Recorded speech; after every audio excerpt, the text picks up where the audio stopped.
നമ്മൾ ഫോണിൽ ഒരുപാട് ആപ്ലിക്കേഷൻസ് ഇൻസ്റ്റാൾ ചെയ്ത് ഉപയോഗിക്കും. ഇങ്ങനെ ഇൻസ്റ്റാൾ ചെയ്ത് ഉപയോഗിക്കുന്ന ആപ്ലിക്കേഷൻസിനൊക്കെ നമ്മൾ ഒരുപാട് പെർമിഷനും കൊടുക്കും, പല പെർമിഷനും കൊടുക്കും. ഇങ്ങനെ കൊടുക്കുന്ന പെർമിഷനുകൾ ആ ആപ്ലിക്കേഷൻ നമ്മളെ ഫോണിൽ ഉള്ളിടത്തോളം കാലം ആപ്ലിക്കേഷൻ നമ്മൾ കൊടുത്ത പെർമിഷനുകൾ ഉപയോഗിക്കുകയും ചെയ്യും. അപ്പം ആൾക്കാർക്കൊരു സംശയവും പേടിയൊക്കെ ഉണ്ടാവും. ഇങ്ങനെ നമ്മൾ ഒരുപാട് പെർമിഷൻ കൊടുക്കും, ഇങ്ങനെ ഒരുപാട് ആപ്ലിക്കേഷൻ ഇൻസ്റ്റാൾ ചെയ്യും, ഇതൊക്കെ ദുരുപയോഗം ചെയ്യപ്പെടുകയല്ലെന്ന്.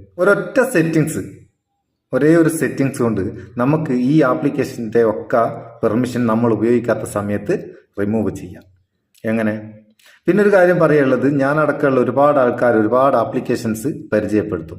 ഓരോ ആവശ്യത്തിനും അതിനനുസരിച്ചുള്ള ആപ്ലിക്കേഷൻ ഉണ്ട്, അത് എങ്ങനെയാണ് ഉപയോഗിക്കേണ്ടത്, ഇതൊക്കെ പരിചയപ്പെടുത്താൻ മാത്രമാണ് ചെയ്യുന്നത്.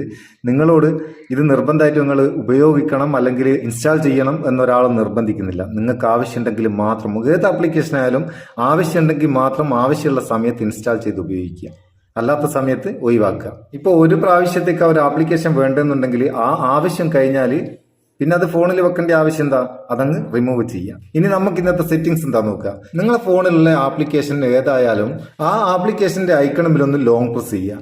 ലോങ് പ്രസ് ചെയ്താൽ അതിന്റെ ഇൻഫോ വരും. ഇൻഫോയിൽ ഒരു ഐ ബട്ടൺ ഉണ്ടാവും. ആ ഐ ബട്ടൺ ക്ലിക്ക് ചെയ്താൽ ആപ്ലിക്കേഷൻ ഇൻഫോ വരും. ആപ്ലിക്കേഷൻ ഇൻഫോ വന്നു കഴിഞ്ഞാൽ അവിടെ പെർമിഷൻസ് എന്ന് കാണും, പെർമിഷൻ എടുക്കുക. പെർമിഷൻ ഓപ്പൺ ചെയ്താൽ ഇവിടെ നിങ്ങൾക്ക് ഒരു ഓപ്ഷൻ കാണാം, remove permission if app isn't used. ഇവിടെ ഒരു ടോഗിൾ ഉണ്ടാവും, അതൊന്ന് എനേബിൾ ചെയ്താണ് വെക്കുക. അതായത് ആപ്ലിക്കേഷൻ നമ്മൾ ഉപയോഗിക്കാത്ത സമയത്ത് അതിന്റെ പെർമിഷൻ മുഴുവനും ഓട്ടോമാറ്റിക് ആയിട്ട് റിമൂവ് ചെയ്യപ്പെടും, ഫോൺ റിമൂവ് ചെയ്യും. അതിനു വേണ്ടിയുള്ള ഒരു സെറ്റിംഗ്സ് ആണ്. മറക്കാണ്ട് നിങ്ങളുടെ ഫോണിലുള്ള നിങ്ങൾ സ്ഥിരമായിട്ട് ഉപയോഗിക്കാത്ത ആപ്ലിക്കേഷന്റെ ഒക്കെ ഈ സെറ്റിംഗ്സ് ഒന്ന് ഓൺ ആക്കി വെക്കുക. സംഭവം നിങ്ങൾക്ക് ഉപകാരം തോന്നിക്കേണ്ട ചങ്ങായിമാർക്കൊന്ന് ഷെയർ ചെയ്ത് കൊടുക്കുക. വീഡിയോ ഇഷ്ടപ്പെട്ടിരിക്കേണ്ട ഒരു ലൈക്കും കൊടുത്തേക്ക്, പാവം നമുക്ക് ഒരു ബൂസ്റ്റും ആയിക്കോട്ടെ.